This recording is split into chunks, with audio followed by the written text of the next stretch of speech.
B.R.. আম্বেদকরকে নিয়ে কেন্দ্রীয় স্বরাষ্ট্রমন্ত্রী অমিত শাহের মন্তব্যে তিনি স্তম্ভিত। অ্যালেন পার্কে ক্রিসমাস ফেস্টিভ্যালের সূচনায় গিয়ে এমনই মন্তব্য করেছেন মুখ্যমন্ত্রী মমতা বন্দ্যোপাধ্যায়। তিনি বলেছেন, প্রতিটি সম্প্রদায়েরই আলাদা গুরুত্ব রয়েছে, সকলকেই প্রয়োজন। মুখ্যমন্ত্রীর কথায়, কলকাতা হলো cultural capital of India. Kolkata সম্প্রীতির বার্তাবাহক আম্বেদকরকে যেভাবে অপমান করা হয়েছে তাতে তিনি স্তম্ভিত।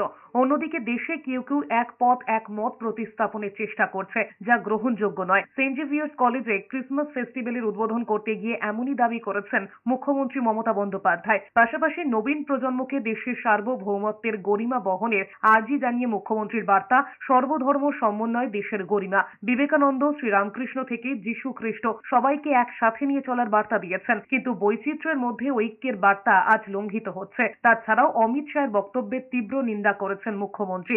বাবা সাহেব আম্বেদকরকে নিয়ে তুচ্ছ তাচ্ছিল্য কেউ করলে দুঃখ হয়, খারাপ লাগে। এক সপ্তাহ আগেই কলকাতা আর জেলায় ক্রিসমাস ফেস্টিভ্যালের উদ্বোধন করেছে রাজ্য সরকার। কারণ ব্যাখ্যা করতে গিয়ে মমতা বন্দ্যোপাধ্যায়ের বক্তব্য, এখন প্রতিটি ওয়ার্ডে এই উৎসব পালন হয়, যাতে মানুষ শান্তিতে উৎসবে সামিল হতে পারে।